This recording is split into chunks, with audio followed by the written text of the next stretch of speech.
Muito bem, o tempo passa, o tempo voa, não é? E esse é o último bloco do nosso programa BH Todo Dia de hoje. Mas você vai continuar ligado no nosso canal Viver Brasil. Sabe por quê? Porque logo depois temos Saúde e Bem-Estar, apresentado pelo nosso querido Fernando Rocha. Beijo pra você, Fernando Rocha. E o papo de hoje é atividade física, tá bom? Todo mundo se preocupa com isso, mitos e verdades. Confira logo depois do nosso programa Saúde e Bem-Estar, aqui na programação do canal Viver Brasil. Aliás, todos os nossos programas, eles estão disponíveis, ficam disponíveis para você no YouTube. Tudo separado por bloco, organizado, de modo que você possa rever aquele programa, aquele conteúdo, na hora que você quiser e do jeito que você quiser. Então, essa ideia da grade fechada, a gente trabalha com outro conceito aqui no canal Viver Brasil, em que a gente disponibiliza também o conteúdo para que você possa interagir e utilizar da melhor maneira possível, tá bom?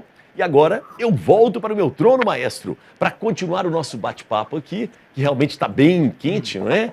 E eu vou entrar um pouco nessa questão, né? Puxar um pouco a questão da fake news, que a gente até conversado fora do ar, né, Manel? Você falou, em algum momento eu precisava de falar sobre isso, né? Porque é terrível, né?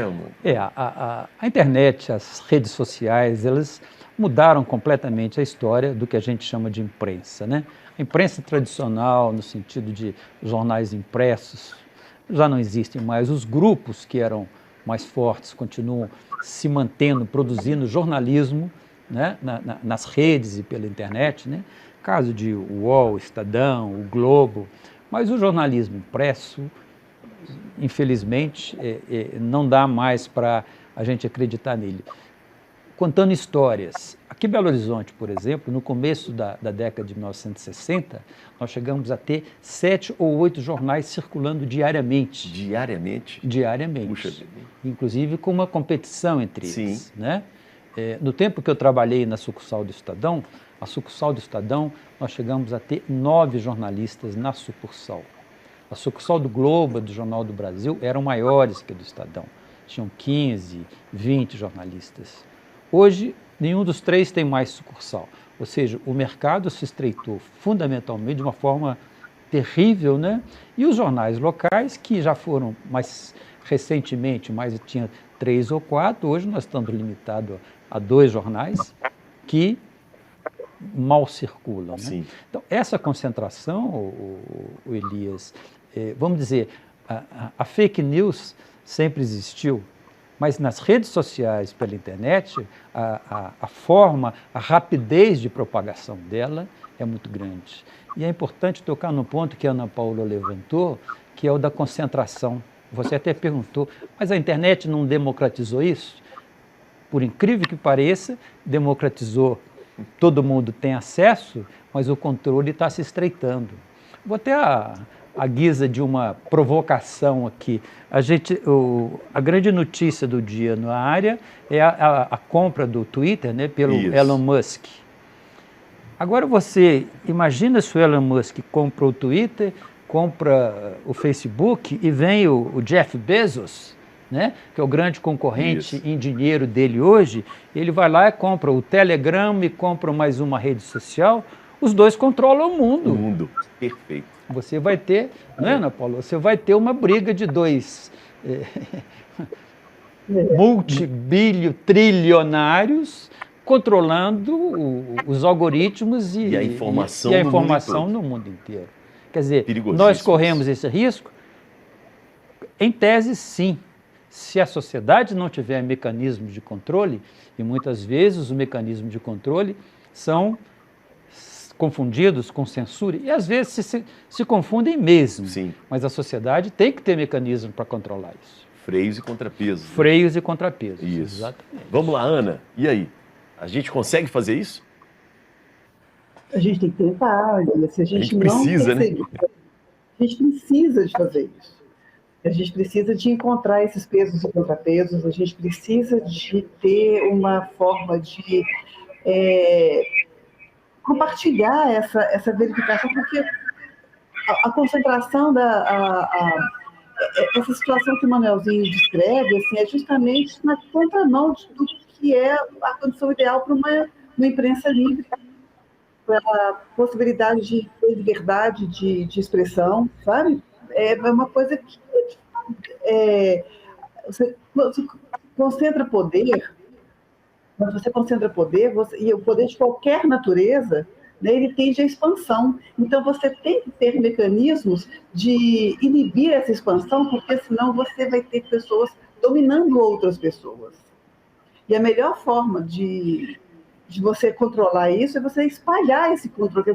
O controle quer dizer, você não pode ter um controle popular, né, um controle democrático, né? O que a gente precisa é de uma regulamentação democrática dessas regras para existir. Elas têm que ser democráticas, porque não existe nenhuma atividade comercial que não seja regulamentada. O que a gente tem que defender não é que ela não seja regulamentada, é que a qualidade da regulamentação dessa atividade. Ela tem que estar regulada por uma legislação que seja democrática, que seja republicana, e que impeça essa expansão do poder, porque senão o que vai ter é o controle, manipulação. A gente não é livre de manipular as pessoas, para submeter as pessoas ao que nós achamos que seja verdade. Boa. Matheus, tá bom. Deixa eu aproveitar, Matheus, já que estamos falando de fake news, o jornalismo, como você mesmo disse, assim, né, quando a questão do Herzog vem à tona, ganha muita força, porque a profissão de jornalismo, né, do jornalista ou da jornalista, chama muita atenção das pessoas. Eu vejo a quantidade de filmes de Oscar, por exemplo, que nós temos, né? As pessoas gostam da profissão de jornalismo. Né? Não sabem que ganhamos tão mal assim, mas eles gostam, as pessoas gostam, né?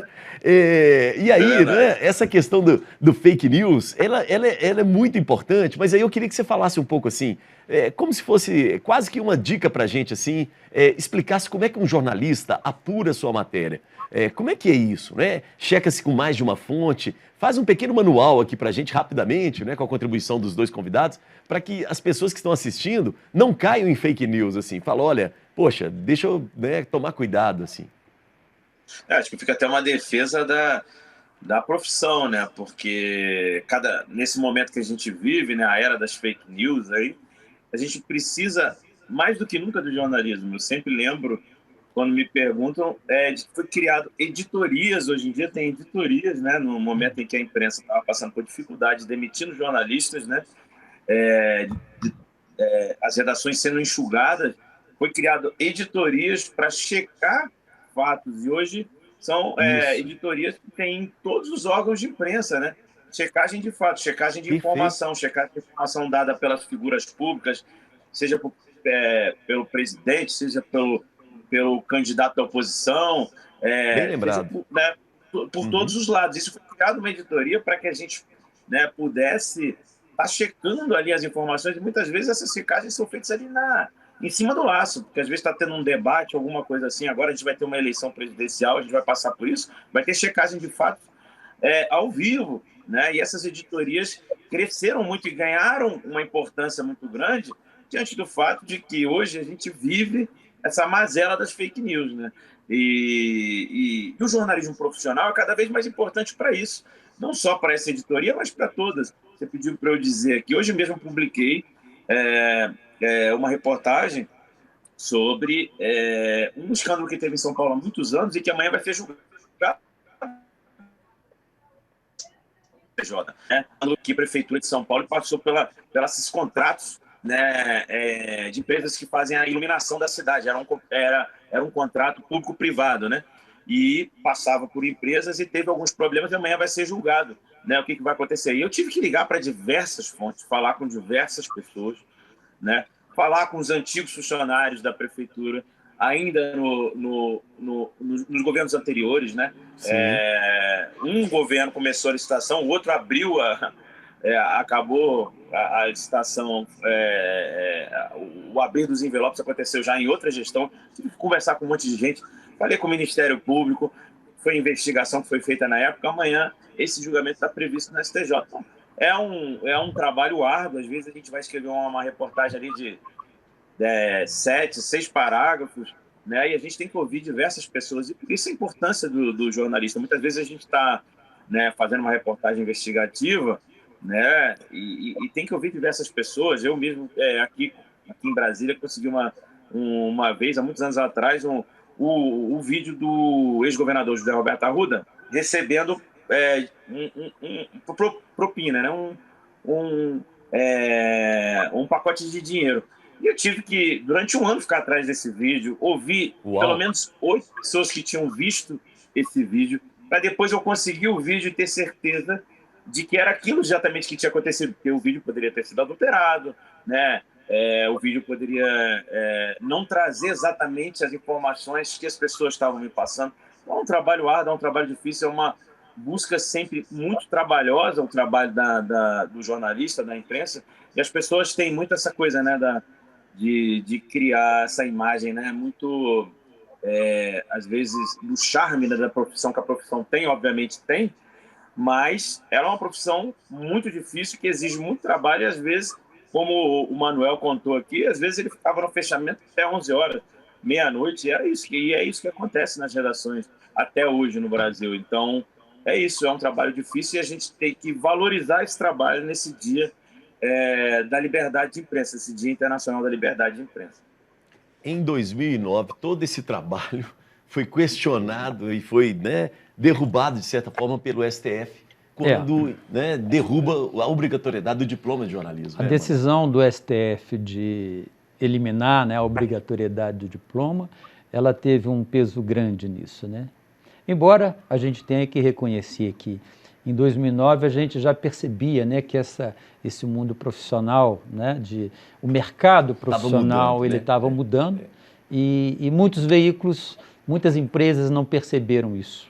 Custaram a se adaptar, a entrar no ritmo, a se adaptar e acharam que vamos dizer, a informatização, a tecnologia veio para reduzir os quadros, né? Então nós tivemos, né, ao contrário de aproveitar melhor, de baratear os custos para poder investir mais na produção, ao contrário, foram eliminando quadros, né? Isso contribuiu também para o enfraquecimento do coletivo da profissão, né? A falta do diploma, a gente tem que somar aí a proliferação um pouco exagerada das escolas de comunicação, que passaram a colocar no mercado, sim, uma boa parcela de gente despreparada, né? Isso enfraqueceu muito, né? Mas, sem dúvida nenhuma, e o meu período no sindicato foi um período em que nós brigamos intensamente, foi o auge não o Sindicato de Minas, não, todos os sindicatos junto com a FENAGE, na resistência, né?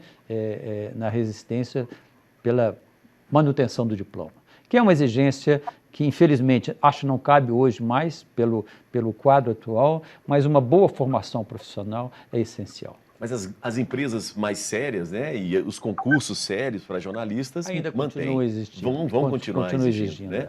Agora, o Matheus, demais, né? Sim, pois não. Concluindo, porque esse relato do Matheus, que ele deu de uma reportagem de 4, 5 parágrafos, o que está por trás daquilo ali, na apuração, ano olhando o vídeo, não aparece para as pessoas que estão lendo, né? Mas isso tem que ser feito com seriedade e o máximo de cuidado possível. Agora, é demais, né, Matheus? Quando uma pessoa que tem uma opinião sobre o assunto, publica algo, é chamado de blogueiro e ainda quer ser, né, ser reconhecido como jornalista, né? Alternativo, entre aspas. É demais, não é? Eu estou com o Manuel nessa, acho que a decisão da STF ali atrás, né, está superada, né, acho que é isso que a gente tem que avaliar, né, mas é importante que essas empresas, as empresas de comunicação, mantenham essa necessidade do curso de jornalismo, porque a técnica do jornalística, a técnica de apuração, tudo isso vem do aprendizado na universidade. Eu mesmo tive excelentes professores que me ajudaram a organizar o meu texto mesmo, né? Que quando eu cheguei na faculdade, obviamente, eu sou filho de jornalistas, era obrigado a ler um livro a cada 2 semanas, mas ainda assim meu texto chegou, ainda era confuso, né? E toda essa técnica não só da apuração, mas também da apresentação da informação, né? Para o leitor, para o telespectador, para aquele consumidor da informação. E às vezes chega assim, hoje em dia, né, qualquer um, e se apresenta e se coloca como jornalista, mas não tem, né, não tem essa qualidade, né, de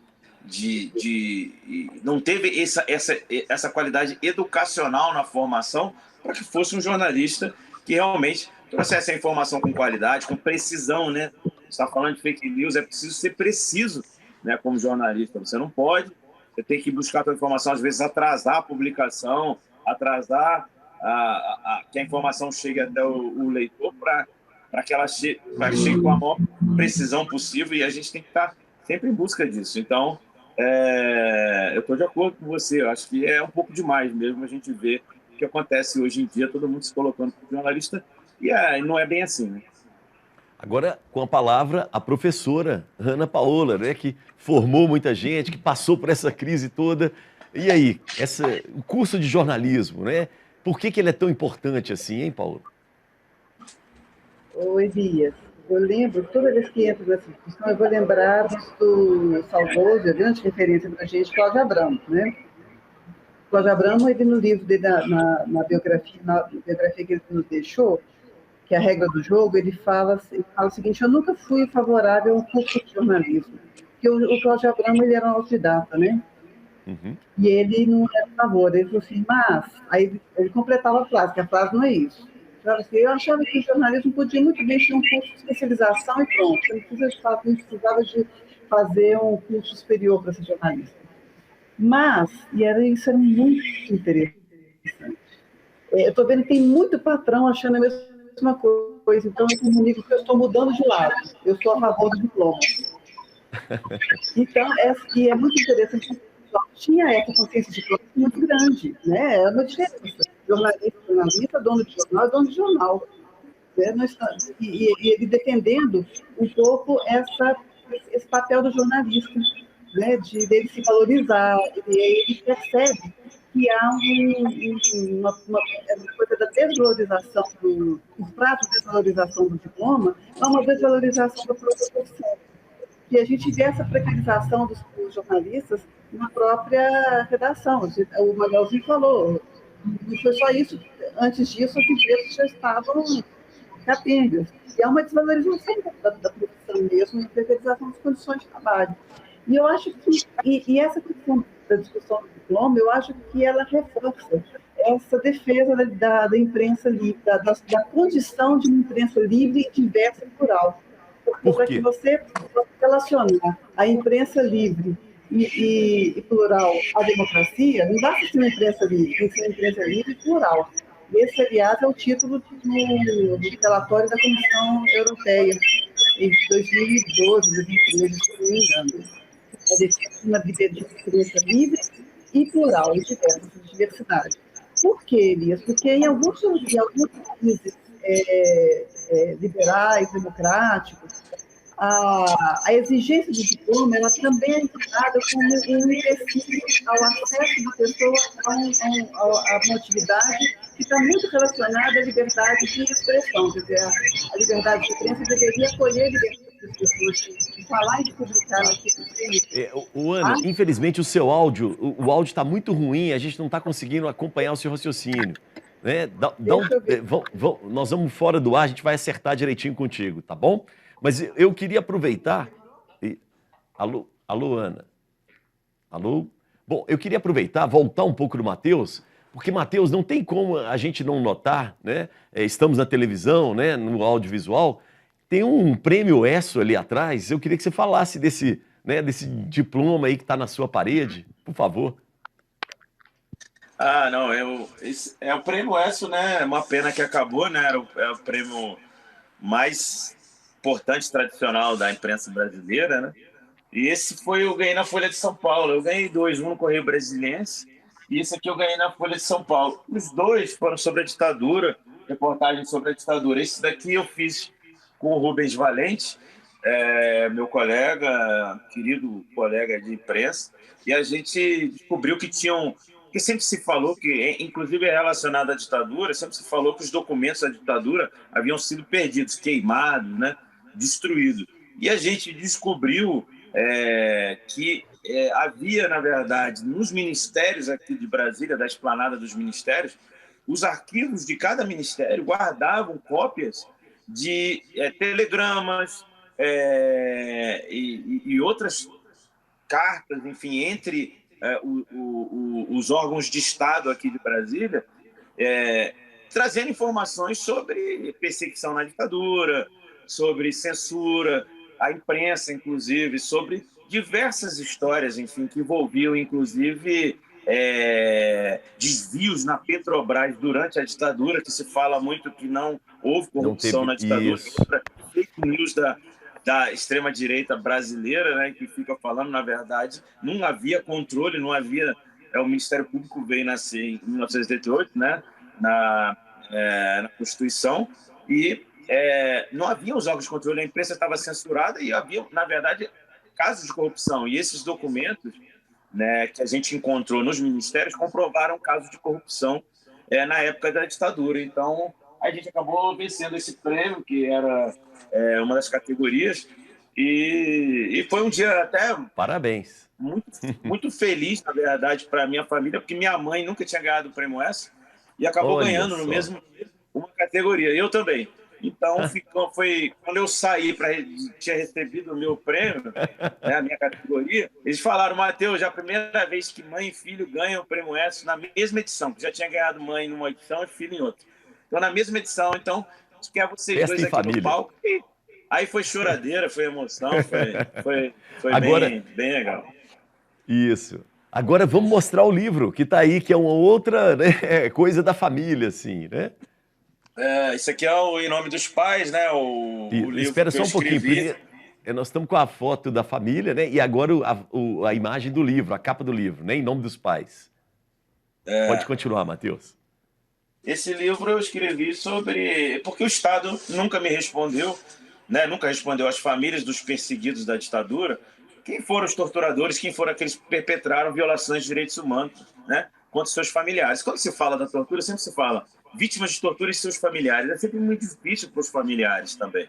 Então, eu sempre quis saber quem foram esses agentes do Estado que violaram os direitos humanos do meu pai e da minha mãe, que foram presos em 1972 e foram torturados num quartel do Exército.